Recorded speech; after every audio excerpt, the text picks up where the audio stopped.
guys, this is Hina and welcome back to another video. This one is hot off the press. The PPP Flexibility Act was passed. That's amazing news for a lot of businesses because it takes away the headache of having a huge 75% sitting for a payroll expense, which was a number a lot of the businesses I know were rushing to meet. So this eases that headache. Again, it's not officially a law till President Trump signs it, but I don't see a reason why he would not. Otherwise, he was definitely behind it to begin it as well. So it's more of a formality than anything else. So for all practical reasons, we will consider this as a done deal. Again, unlike the original CARES Act, which needed 75% of the payroll to make it forgivable, this one brings that percentage down to 60 and gives us 24 weeks to qualify disperse the funds in order to qualify compared to the 8 weeks that was originally there. So in all practical reasons, it's as good as a forgivable loan to begin with, because I don't see any majority of the businesses should be able to do a 60% payroll in 24 weeks. Of course, as an extension, you've got 40% in terms of your pay for your rent, your mortgage, your interest, utilities, and the other expenses. So essentially, this is literally a giveaway. So congratulations, because that does take away a lot of headache from a lot of businesses.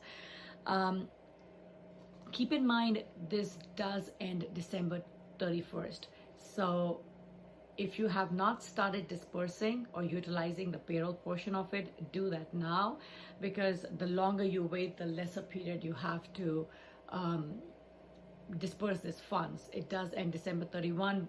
Now, if that makes 10 weeks for you, 20 weeks, 24, or about, less than that, that will depend upon when you start, but it ends December 31st. If you're still out there thinking about what to do, or you have not received it, your fund yet, I say go qualify, get yourself qualified with one of the smaller banks. And if you are with the bigger, the Chase, the Bank of America, the Citi, it seems like they're taking a lot longer and a lot more formalities to get the PPP loan given out. So go use the smaller banks. There is a Cabbage. That's where I personally got my loan from. It was a piece of cake. It was funded in few days. No headache at all. But then there is Fintax. There is Paycheck. There are a bunch of smaller banks. So do look into that. Even though you may have applied with a bigger bank, still go reapply with one of the smaller banks. So because the moment you are in the green with these smaller bank, any one of these, the first application automatically is considered null and void. So you don't have to worry about it, but at least you'll be funded sooner than later. This also takes your loan term from a 2-year to a 5-year period. Keep in mind, the 5-year period starts for businesses who got this loan after this becomes a bill, which is going to be after President Trump signs it. The good news is, like I said, hopefully not many will have to pay it back, because it'll be easier to have this whole thing forgiven to begin with. But if you have to, you may be under the 2-year rule instead of the 5-year if you were funded before this date, which as of right now almost all the businesses are. But keep in mind, I don't see lenders or banks being a big issue with that. They would definitely be a little more flexible, considering they'd rather have everybody on the same page, rather than tracking different time zones, time periods as well. So either way, I don't see it as a big problem. For those who will have to pay it back, the window to start the repayment now is sitting at 10 weeks instead of the earlier 8 weeks. So assuming you have a 24-week period to disperse, which takes us to the end of the year, you would have 10 more weeks before you have to start paying it back. So that is where your cover period ends, essentially. Also, there are much more relaxed norms in terms of rehiring. So there's a series of exceptions.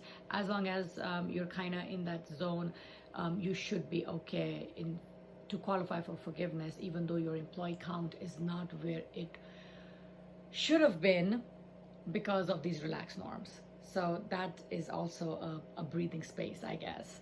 The borrowers, this was a new one. The borrowers who had the PPP loan initially were not qualified for Social Security payroll delay for their employer portion of taxes, now do qualify.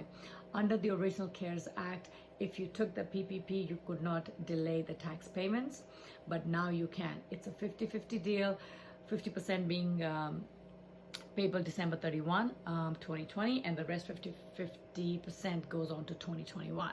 So that also gives you more time and definitely more cash in hand for the more immediate expenses that you may have otherwise.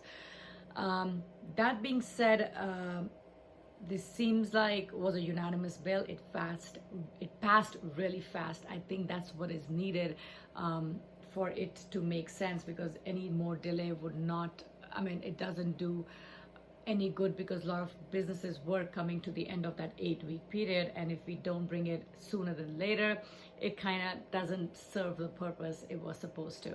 So this definitely is good news, especially with the National Restaurant Associations, because they were the first one who made a call for the improvements, including Travel Association, Industry Travel Association too, because these two industries definitely were hurting the most.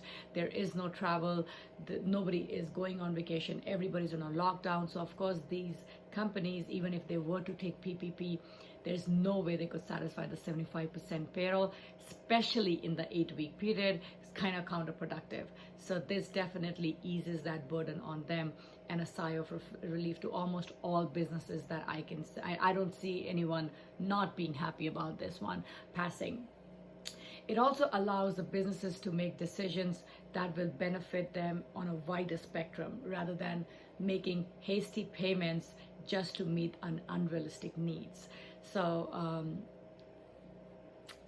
definitely a win-win for everybody. Generally, in terms of this video, I think I kind of covered everything. Again, if you have any questions, concerns, or comments, please do that below, and I would love to get back to them, maybe in the next video, or I'll just reply to you like I've done with some of the earlier ones. Coming back to wrapping it up, I have the quote for the day. This is something I like to do at the end of the video, something positive, something motivating. I think we all can use it no matter what time of the year or how our life is in general. So this one is by Winston Porter, and it says, "Every day is a new beginning. Take a deep breath, smile, and start again." With that, you guys have a great day, and I will see you soon in the next video. Make sure to subscribe in case you haven't done already, and I appreciate your time. Thank you.